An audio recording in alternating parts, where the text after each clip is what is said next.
Hi, my name is Michelle Bacci, and welcome to another episode of Therapy Roulette, Consent to Vent.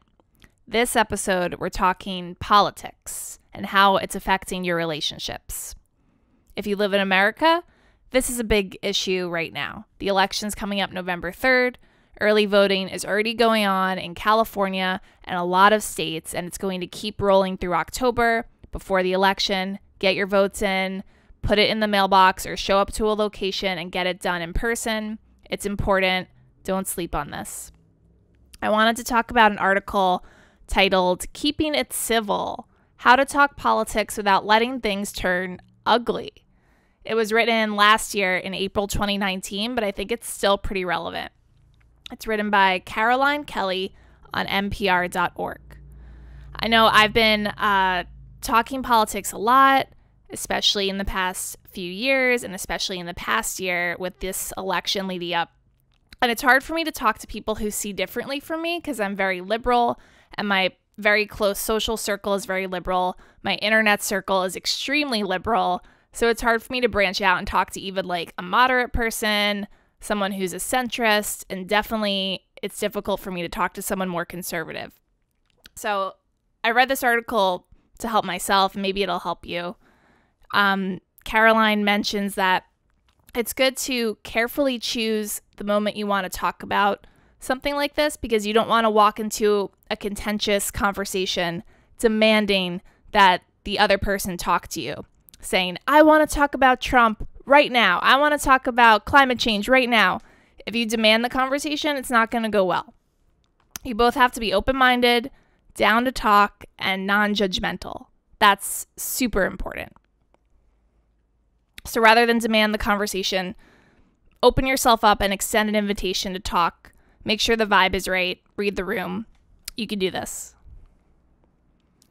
A big reason I'm not into discussing politics on the internet is because it seems a little pointless to get into these debates in comment sections, Facebook threads, Twitter threads. I'm not trying to change your mind in my comment section.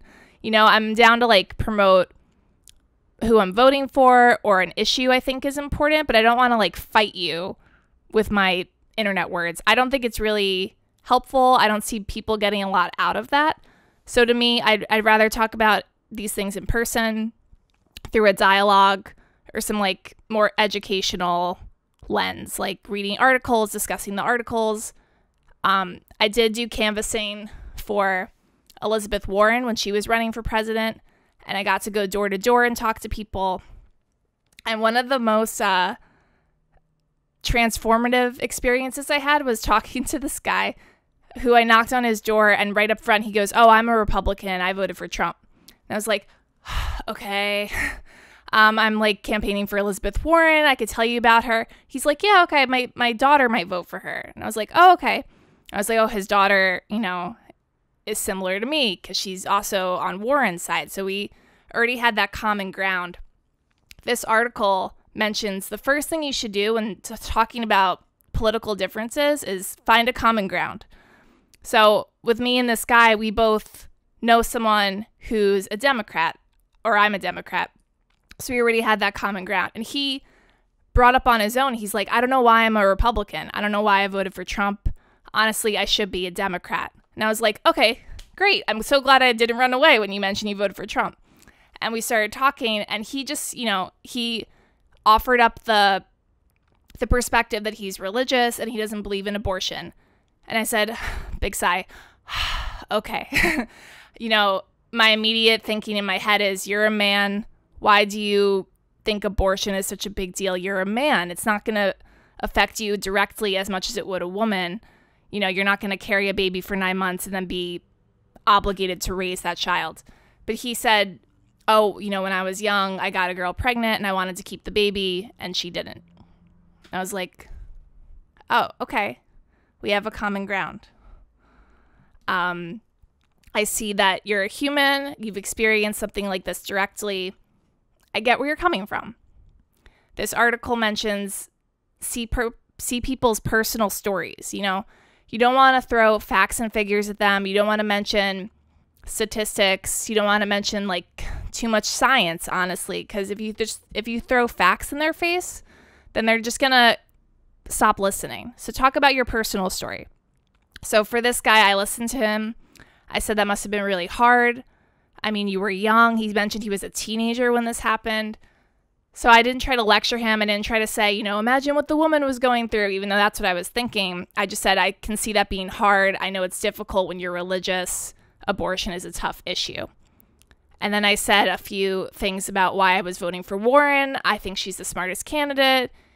She's equipped to deal with everything that is important to me, such as climate change, such as healthcare. And he said, yeah, I'll look into this brochure. I'll look into her website and I'll tell my daughter. And I said, thank you. And I left. And I felt really good about talking to this guy who has wildly different opinions than I do about who he's voting for, about his political identity. And we had a civil conversation and we kind of had a decent conversation. So it's not impossible. I've also had other conversations with friends, coworkers, family members online that have gone the opposite way, where I personally had to end the conversation and just leave. And that's another thing that this article mentions. If you get into these conversations and you feel triggered, when you feel fully triggered and you feel like you can't take it anymore, then stop talking. Just pause, walk away. And, that's expected when you're getting into heated topics like this. You're kind of debating. So if you get too risen emotionally, just pause it. Only return to it when you feel like you can. I mean, these are really dividing, polarizing times, and you want to allow people space to explain themselves. You want to hear out their personal stories, because then they'll feel heard and they'll feel validated and they'll feel like they're being listened to. It's hard to see differences eye to eye, but it's not something we should just dismiss.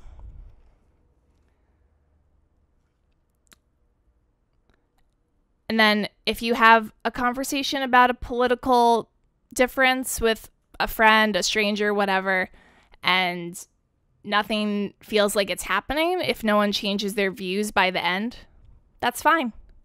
I think it's more of a win that you had the conversation in the first place. We're not really talking to people who see differently than us. And that's why America is so divided. So if you can talk in a civil manner, if you can talk like humans and respect each other, that's a huge victory.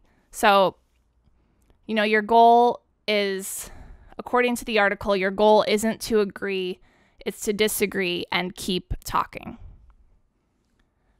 And if I can talk to a pro-lifer who I randomly knocked on his door and he's like, I voted for Trump, I don't know why, and I didn't, immediately run away screaming, I think you can do it too.